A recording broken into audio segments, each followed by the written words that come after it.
Welcome back to Season 5 of The Rock Movers, the podcast for empowered women who are navigating life's biggest transitions, challenges, and moving life's biggest rocks.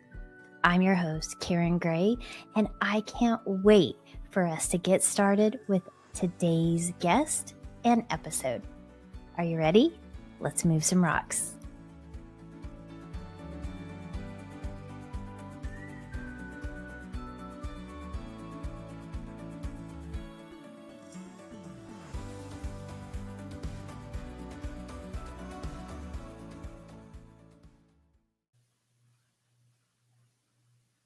Hey, Rock Movers. Today's guest is someone that you will recognize his organization because he is the business partner of a former Rock Mover, and that would be Alan Lazarus.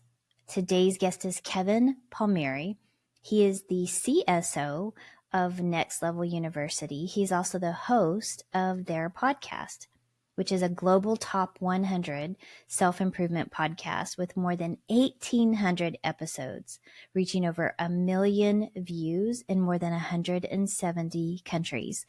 I mean, such success. He is a professional podcaster, and we have such a great conversation today where we get real about the things that brought Kevin to this place. He came from getting successful really young and the challenges of not feeling successful, but having all of the external signs of it. So I know that this heart-driven entrepreneur with a holistic self-improvement and gentle heart is going to inspire you and motivate you to stretch just 1% so that you can be your best self ever. So let's get right into the episode with someone that I just know is going to absolutely touch your heart. And that is rock moving friend, Kevin Palmieri from Next Level Universe. Okay, Rock Movers, you heard how amazing today's guest is. So let's get right to the interview with Kevin Palmieri. Kevin, thanks so much for being here. So excited to have this conversation with you. Likewise, I appreciate you having me. I am excited. I didn't get a chance to tell you this in the preamble, the behind the scenes, but you have a very, very calm energy. Oh, thank you. You're very welcome. Thank you. I'm just going to say I received that. Thank you. You're very welcome. It's very intentional, and I love holding safe spaces. I love making people feel at ease because safety and security is one of my core values. So I really love being able to extend that to others. So thank you for sharing that. You're very welcome. I feel very felt. seen already. Likewise. From the core values aspect, 1,000%. Oh gosh. So let's dive right into today's topic, and we can go totally off topic if you want, because you have such an amazing story and you have a link to another rock moving conversation that we had with our guest, Alan. And so remind me Alan's last name. I just totally Lazarus. Lazarus. Okay. But his dad's name was different. And so we went to his dad's name on the show. That's what tripped him up when we were talking. So, okay, I'm going to go back to that. And anyway, yeah, we had such a great conversation. So I know you guys are doing some amazing things over at Next Level Universe, Next Level University. Here's the website. We're going to start it off. So nextleveluniverse.com. You also have a podcast where Next Level University is just really this amazing ecosystem that you guys have created. So how did you get there? What was the first rock?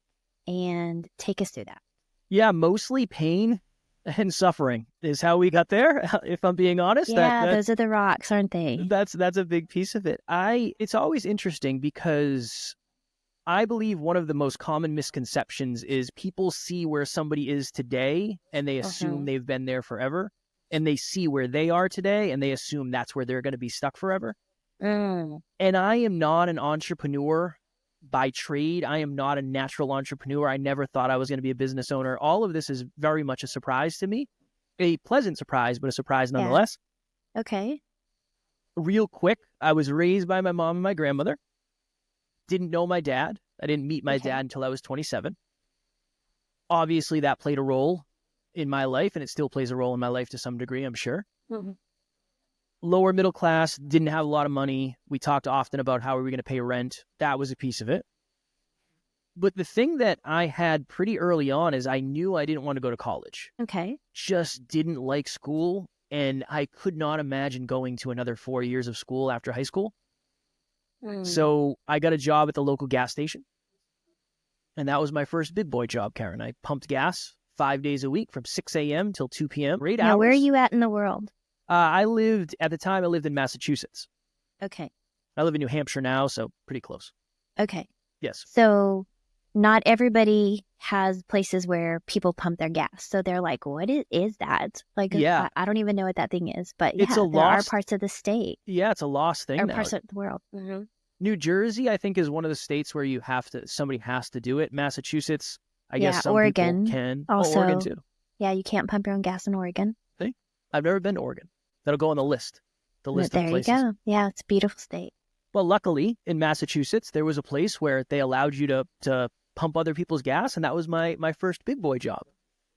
And then I just job hopped. I was a personal trainer. I was a truck driver. I was a forklift operator. I was in construction, HVAC, all sorts of different stuff. Yeah. Eventually, I got a job in an industry called weatherization. And all that means is it's our job to go into large buildings and keep the good air in and keep the bad air out. That's the easiest way to explain it. Way to simplify it. We totally get that. Yep. Yeah. It makes sense. It makes sense. The beauty is I went from making like $15 an hour as a construction worker to anywhere from $60 to $120 an hour doing this job. Change? It was a great change. Yeah, it was a great change. But I fell into the rut of thinking, okay, now I have my career. Everything else will probably just kind of start working out. I think this is the break I've been looking for. So I think I got that job when I was 22 or 23. That's still pretty young to figure that. Yeah. Unfortunately, I hadn't really figured anything out yet. I thought I did, but if you were to zoom in when I was 25, I had this job. My girlfriend at the time was a model. I was getting ready to compete in a bodybuilding show, so I was in the best shape of my life. Sports car, new apartment, great friends. Living the life. Living it up. Yeah, all this stuff that you could ever want. But I was very insecure. I was depressed. I was anxious. I was a shell of a human being. It's the best way to put it. And why do you think that was? Because I assumed that if I just accumulated enough external results, it would fix internal voids. Okay. I want to pause right there. Please. Because I think that we are taught in society, on social media, by whatever external sources, that when I get there, wherever we think there is, that things are going to be better, right? When I get to that income, when I move out of this town and get to that city or whatever, right? When I get there and I'm finally successful, that things are going to be better. What I see over and over and over again is whenever we get there, we bring all of our rocks with us. Wherever we go, there we are. And so all of the brokenness, all of the trauma, all of the insecurity, just like you said, all of the things go with us. And so you had from external view everything. And we see that with our celebrities today. Right? They, from all appearances, they get to this place of success and they appear to have it all. And yet we see suicide, we see alcohol abuse, drug abuse. I say, some of the most successful people are some of the loneliest, most broken people because they thought when they got there, it was going to fix everything. And it doesn't. So tell me what happened next for you. Yeah. So my girlfriend ended up leaving me, as she should have. It was devastating at the time. We have since talked and I wouldn't say we're close, but we have closure and we were amicable. Yeah. When she left, that was my initial rock bottom. It was my bills just doubled because we lived together. work got really slow. I was coming back from a bodybuilding show, so I was really struggling with my mental health. And she actually sat me down and said, I was going to leave a couple months ago, but I was afraid you would kill yourself because of how low and how dark of a place I was in. Wow. So she left. And you would think this might potentially be that gentle nudge in the, Kev, it's time to work on you. Let's work on you. And I had that for like 5 minutes. It was quick. 5 minutes. I'm going to record some inspirational videos to put up on Instagram.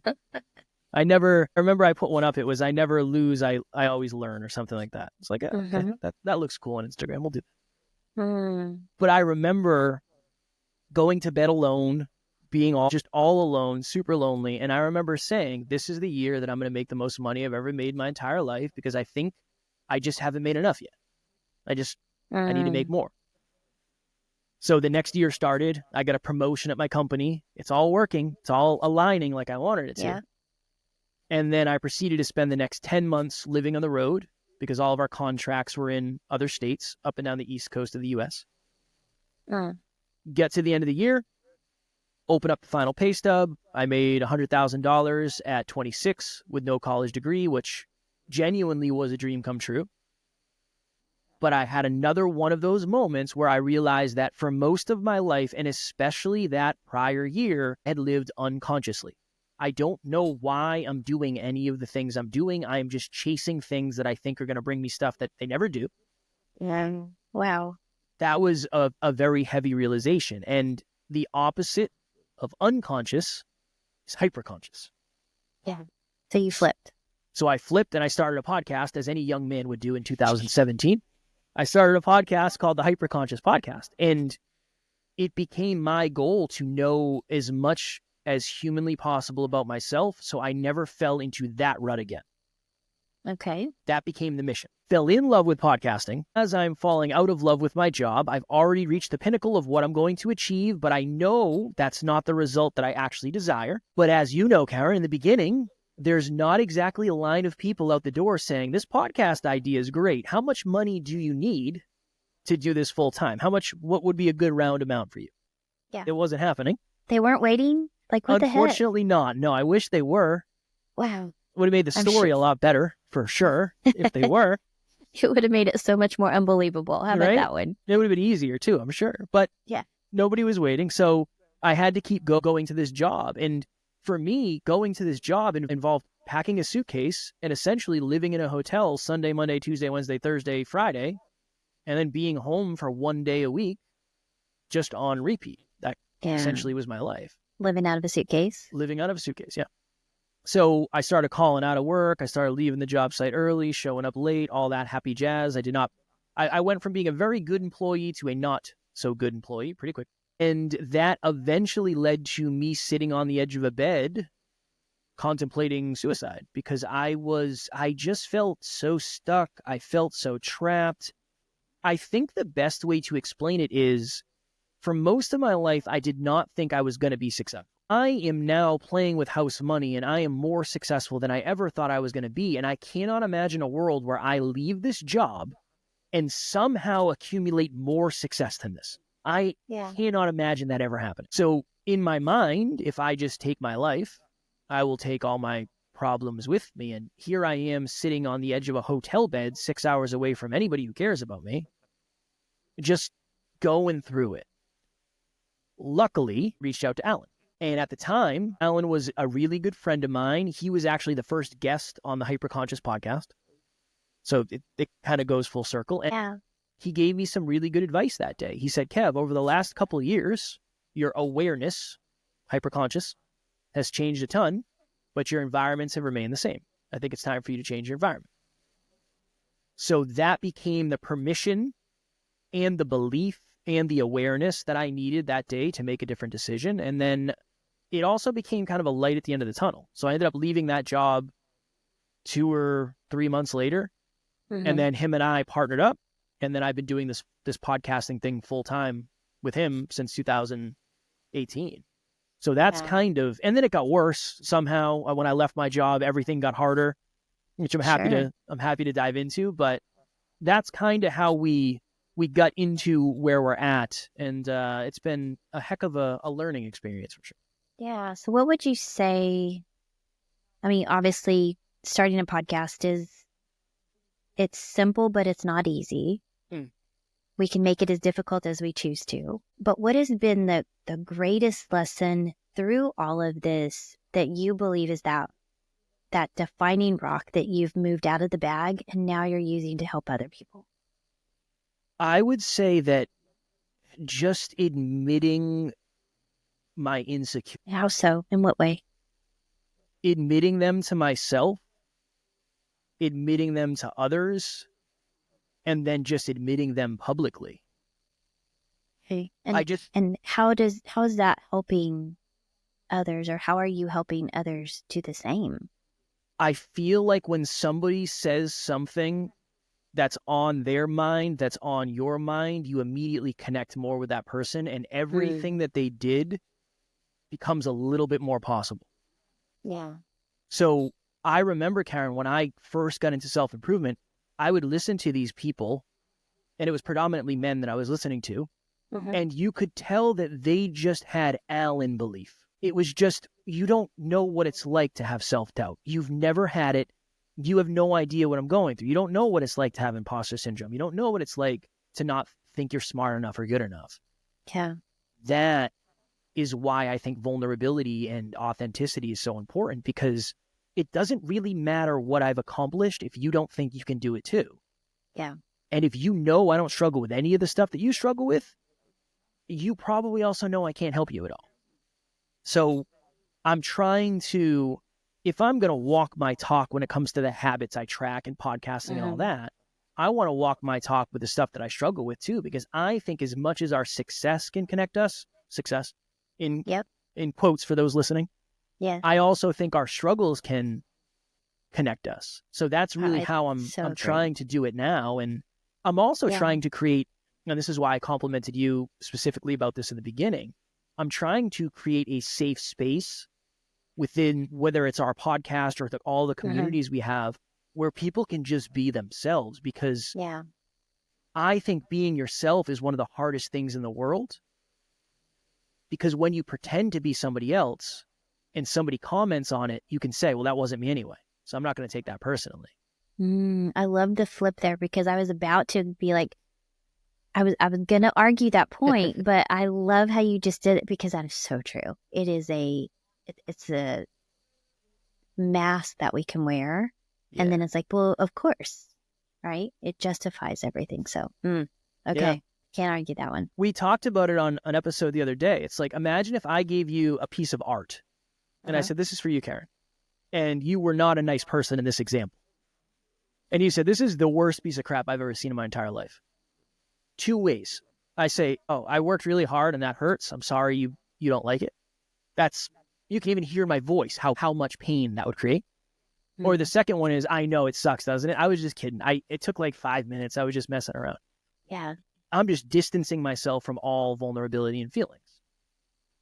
Okay. I love this analogy, because this is exactly what we do when, and so bring this into a personal situation. So let's say you're in sales, and let's say you're a coach, because we have a lot of entrepreneurs or coaches or whatever listening, primarily women.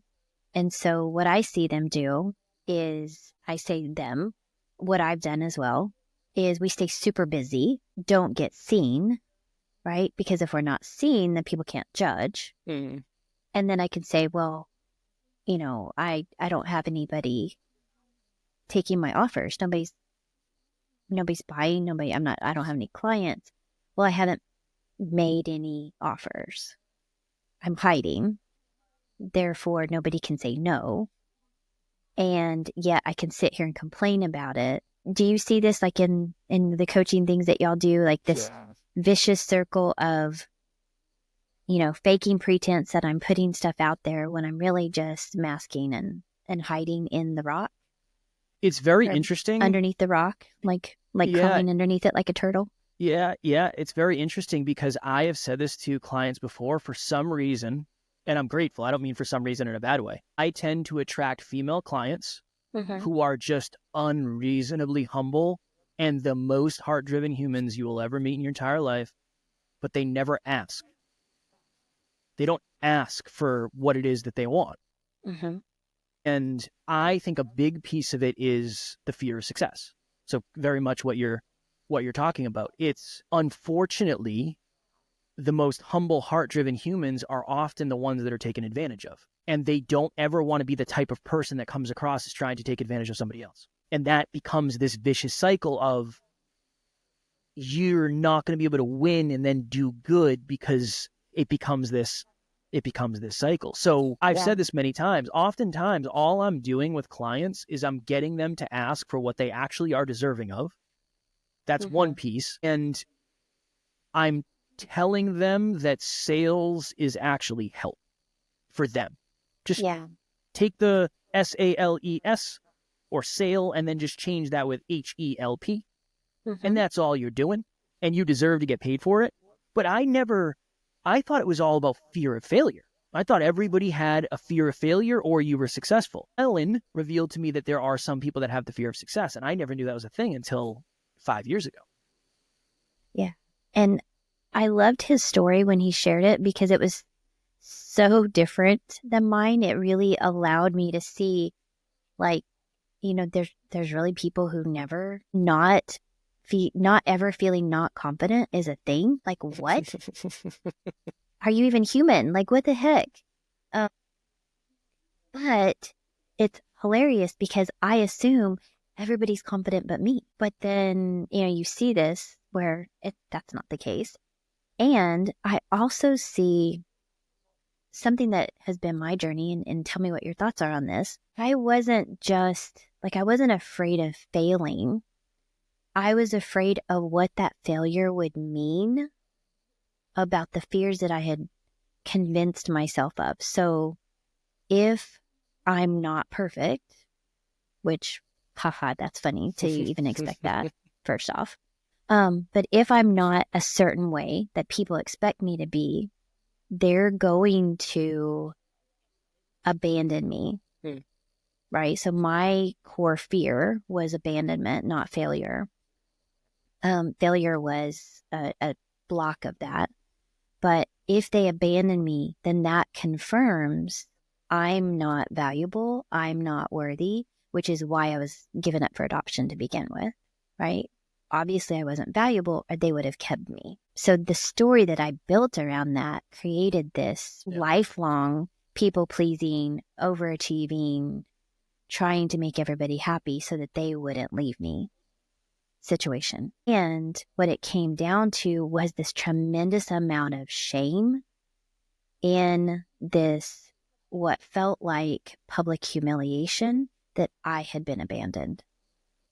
So like the fear just got exacerbated. And I have talked to several women that experience the same thing. And it's this shame. So that it's fear, shame, and a fear of public shame.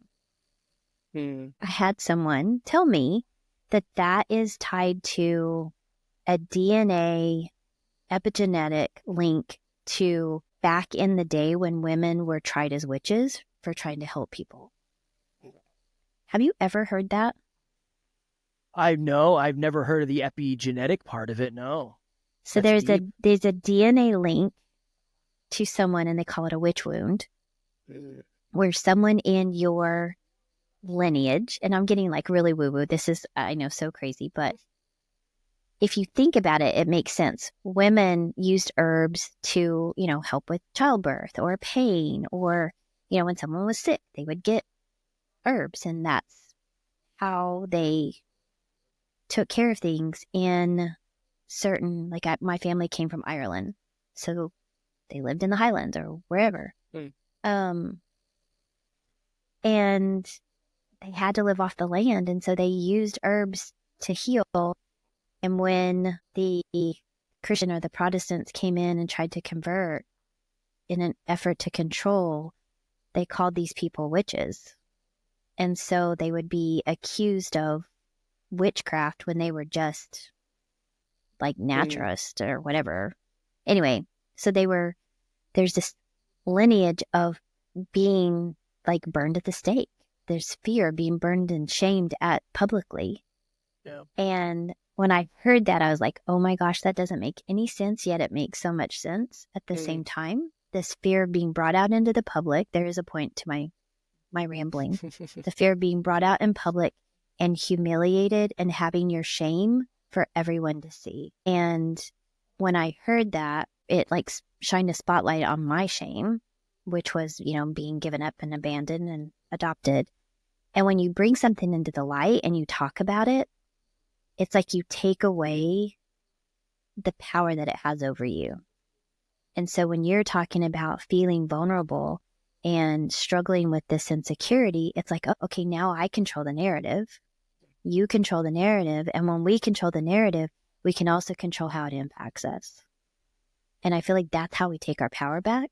And that's how we transform people, by controlling the narrative and having, the say of, this is my story. I get to say it. You don't get to tell on me. I just told on me. So nana, nana, boo, boo, one. So in that scenario, I love that you get to be that vulnerable person. I was just on a podcast and he was like, when is vulnerability ever bad? And I said, I don't want my surgeon or my pilot on, American Airlines to come in and go, I'm having a really bad day and I'm feeling very depressed and a little, like self-deprecating and suicidal. You're driving the plane. I don't want to hear your vulnerabilities in that moment, or you're about to operate on me. I don't want to hear your vulnerabilities. But as a coach, as someone that's, talking to me in this level, it's really critically important.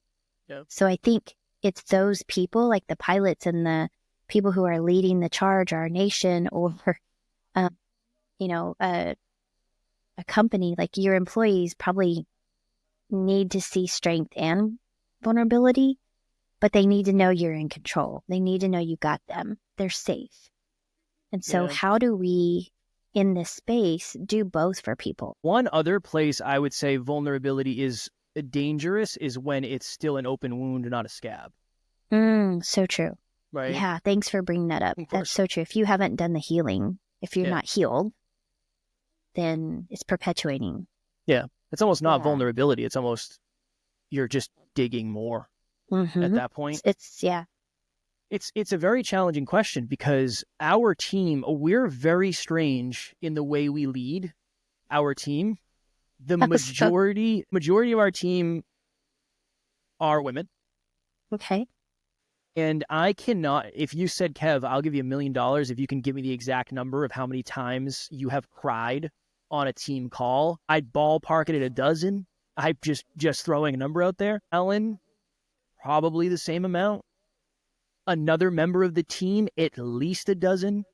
There are tears that fly on every one of these pretty much. And I think the best way that I could speak on it is sometimes telling the truth, whether the truth is powerful or the truth is terrible or it's empowering or it's disempowering. I think telling the truth is vulnerable because it shows, look, sometimes vulnerability is me saying, Karen, I don't want to tell you this. This is not what I want to tell you.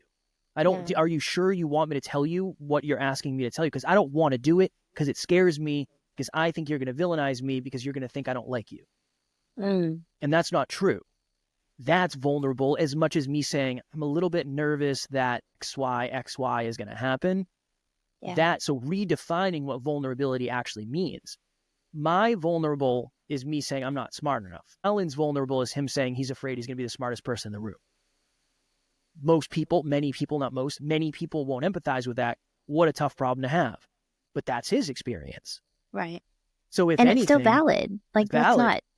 let's not negate that because it's still his lived experience. And I think that's the thing that, sorry to interrupt, but I think that's the thing that makes what's happening on social media and in our politics right now so polarizing is we invalidate other people's experiences because they're different, they're opposing. And so in coaching specifically, and what y'all do, and very much in what I do as well, just acknowledging and validating that just because your experience is makes it important. I may not understand it, but it's still valid and it's still very important, and it's still been a huge part of why you are who you are today. And so I wish we could do that more on social media, and I definitely wish they could do it more in the political realm, because this polarizing, you're awful because you're voting for some certain candidate, and makes you my enemy. And I think it's more what they're trying to tell us to do, and less of what the people would do if they were just left to their own. Yeah, social media is I think it makes everything super strange, because most of it now has become about significance. And attention is significant. So right. I think many humans, again, I'll stop saying most, I don't want a blanket statement. Many humans are significance driven. And social media is a very easily accessible way to gain significance. Yeah. And an easy way to measure significance, right? Yeah. If you've got the followers, okay, there's the proof. 100%. Or the expectation, right? You might hear, okay, Kevin has a podcast that's successful in this amount of dollars and this amount of listens. He must feel X significance. Maybe. It might be more. It might be less. It depends. It depends. Yeah. I wanted to quickly touch on the vulnerability thing. The team has seen us cry a lot, but the team has also seen the way that we show up every day. And I think it's that. I will be vulnerable with you, and then I will wake up tomorrow and I will do what needs to be done in order to make sure that this ship continues moving in the right direction. Strength and warmth.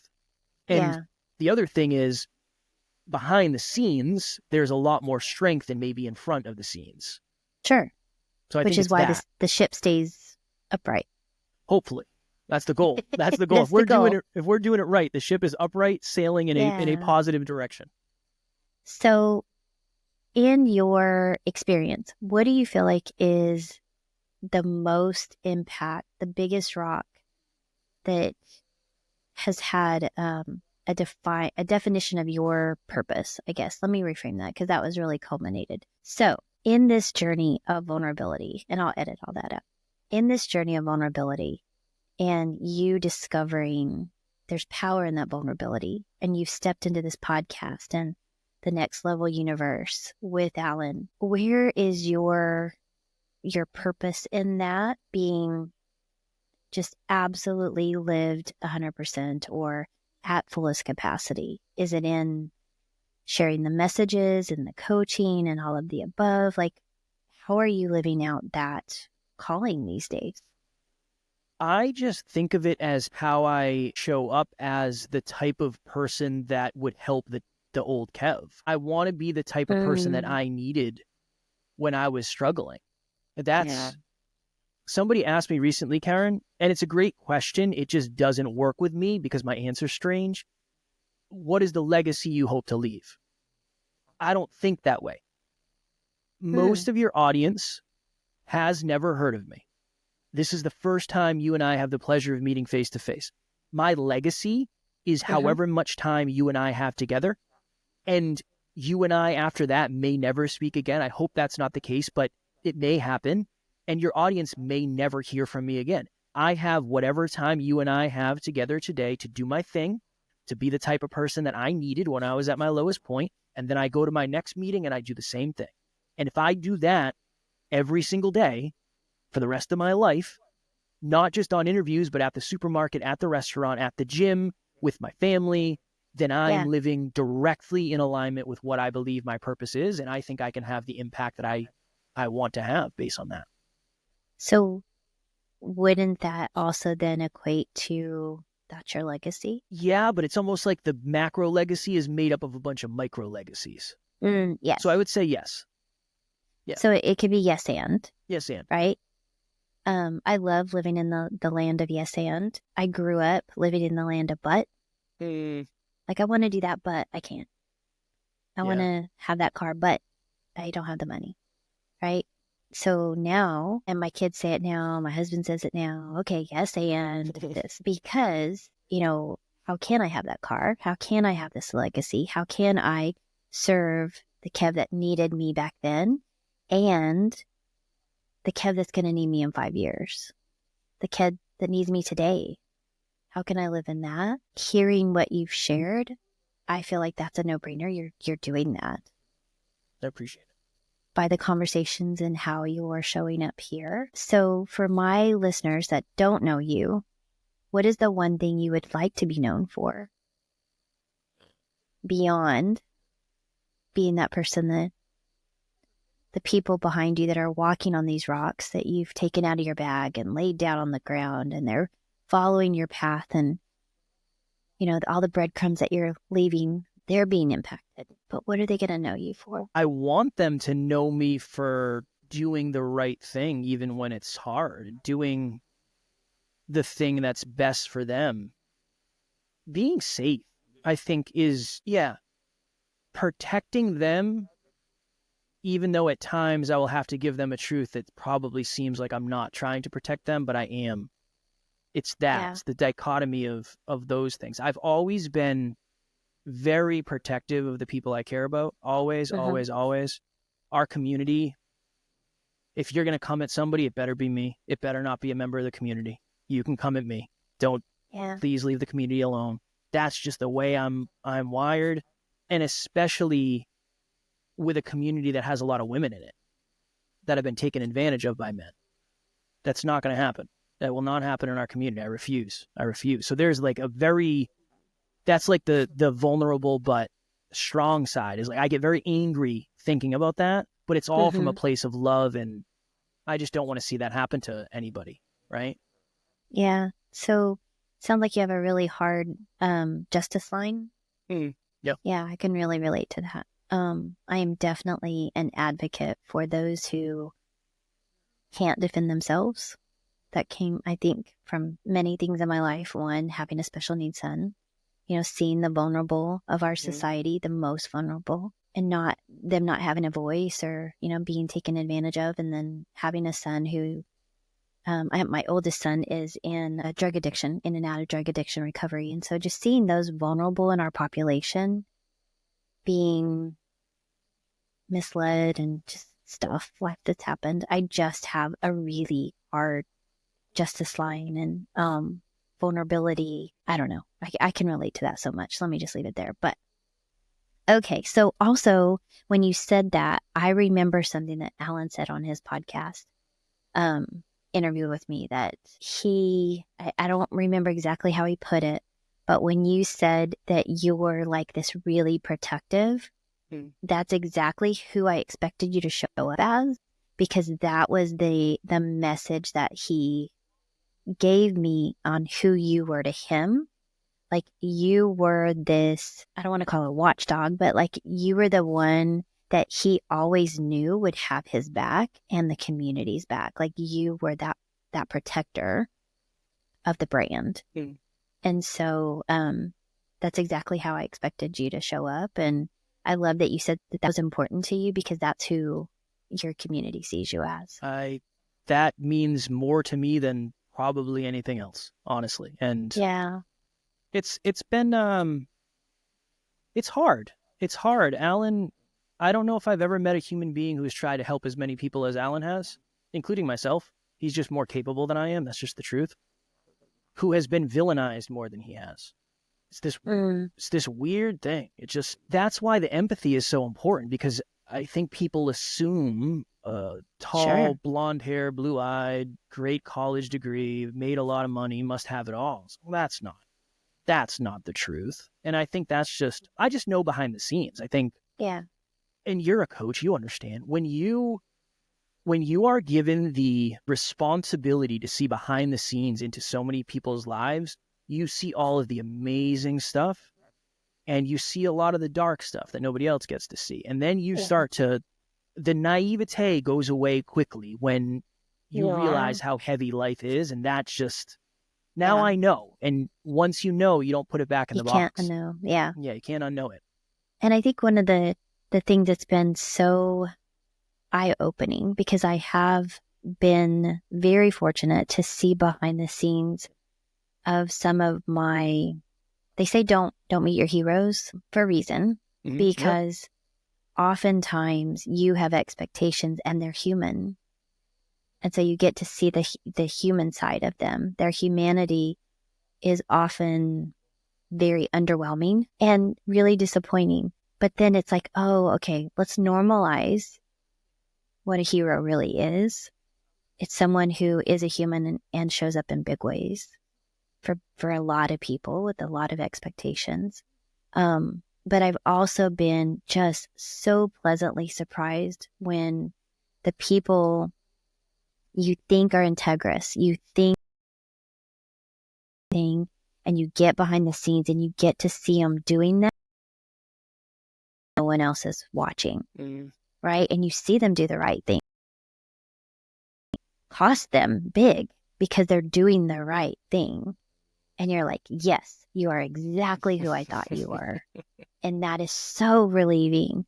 And then you see others and you're like, oh, you are not who I thought you were at all. That was all smoke and mirrors. Now I know. But like you said, they're people. That's the thing. They're just people who are in a different place in life, maybe further, maybe different. But they're just people going through life trying to figure this weird thing out. Yeah, and life be life, and always. It never stops. And when it does stop, it's not good. So I'd rather life be life than life not be life, for sure. Yeah. Well, anything else that you want to just like golden nuggets, mic drop moments, anything you want to impart to our community before we have to wrap it up? Because I feel like we could go so much longer, but man, we've been talking for 42 minutes and it's just so good. It goes by so fast. Yeah. One thing I like to say, because now I'm really starting to understand how privileged I am. Again, I've worked very diligently, but I am privileged to quite literally be living my dreams. I know how statistically rare that is. Your reality becomes the parts of your imagination that you hold on to and pour into the longest. Over the last 7 years, I have let go of a lot. People, places, things, ideas, and feelings. They didn't serve me. And I stopped pouring into a lot. But the stuff that I have held on to and poured into the most has garnered the best results. And I just think now that I have 7 years to look back, it makes sense. Yeah. But on the day-to-day, it might not seem like it makes sense at all. But eventually, hopefully, you do it long enough where you can look back and you start to see the pattern. So that's probably what I would leave the wonderful audience with. Wow. That definitely was a golden nugget. And like you said that, and I'm like, I feel that so deeply. Because when you're knee deep or eyeball deep sometimes, in the middle, you can't see the impact. It's only when you're looking at it from, perspective view, looking back, or, really 30,000 foot, you could see the impact that you're making and the difference that it made, and how those little decisions, and this has been my entire life. Like, you make one decision and it sends you a totally different direction. It's like a fork in the road and you don't even realize it at the time. But that one decision sent you on a completely different trajectory. I almost couldn't say that. Sends you on a different path and can change the end results. Like, they say if you're leaving from, I'm sure you've heard this, if you're leaving from Atlanta and the pilot is off by 1 degree, it's the difference of landing in like Florida or New York by 1 degree difference because of the rotation of the earth and like all the things that happen. So just one thing different every day can make such a difference in the long run. Yeah. Thank you for sharing that, because that just reminded me of that. And I'm sure our listeners are feeling it too right now. Like, that is exactly what I need to hear, because you get kind of bogged down in the muck and the mire of the daily. And we all need to be reminded just that one thing. Just keep going. 100%. Yeah, little by little. So, that's it. Little by little. Direction's more important than speed. Yes. So, okay. So we know that we can find you over on nextleveluniverse.com. And you host the Next Level University podcast. Where else can our lovely people find you? It's going to be in the show notes, but if they're walking, driving, and they want to follow you somewhere else, what's the best way to connect with you? The best way to connect is probably Instagram. My handle is at NeverQuitKid. And since you mentioned you have a lot of coaches that listen, I don't know if these coaches are podcasters, but I have a podcast called Podcast Growth University also that is all about how to succeed as a podcaster. I love it. So I like talking about podcasting. So that's another free resource for everybody. I love that. So we're going to capture all that. And did I get this right? Never Quit Kid? You did, yes. That is so cool. I love that. Eventually, I have to change it to man, I think. I'm 35, so how long can I be a kid for? I don't know. You know what? I think you're always a kid to somebody. Okay, I'll accept that. So we're just, my grandmother was 95, and she called her children kids. Like, the boys and the girls. And so we're always kids to somebody. So right, I'm just going to roll with it. Stay with kid. I love it. All right. Well, thank you so much for this conversation. I love, love, love all the things that we shared. We went a little deep on some things and I got a little woo-woo, but my listeners are used to that now. But I just love it and appreciate you so much. Appreciate what you and Alan are doing over there. And if you're not familiar with Next Level Universe, y'all, you've got to go check this out. They've got a mastermind. They have so many good resources, free resources, paid resources. It's a great community. Go get plugged in, follow them, check out his podcast, and make sure that you are getting help moving those rocks. Wow, wasn't today's guest amazing? I hope that you enjoyed them as much as I did, and I hope that you got something super valuable. So just for being here, I want to gift you free access to my Reclaim Your Confidence course. It's a mini course, short 5 modules. It's impactful, yet it's not super heavy. So use VIP 2024 as a code to get free access to this course just for showing up and listening to this entire episode. And I also want to know, what are you getting from this? What would you like to see? What are future episodes? Who do we need to be talking to? Who has some amazing rocks that they want to share? And that's by sharing, commenting, and subscribing to the Rock Movers, and then following me over on social media. We want to stay connected. We want to be a part of your world, and I want to invite you to be a part of mine. If you'd like to book a call, go a little bit deeper into some of these topics, you can find a link to book that call on CoachKarenGray.com. You're always invited to join me there, and I can't wait to dive into deeper conversations with you. That's my way of giving back and saying thank you for being a part of our rock moving community. Until the next episode, or until we jump on the call, have a great day and keep moving those rocks.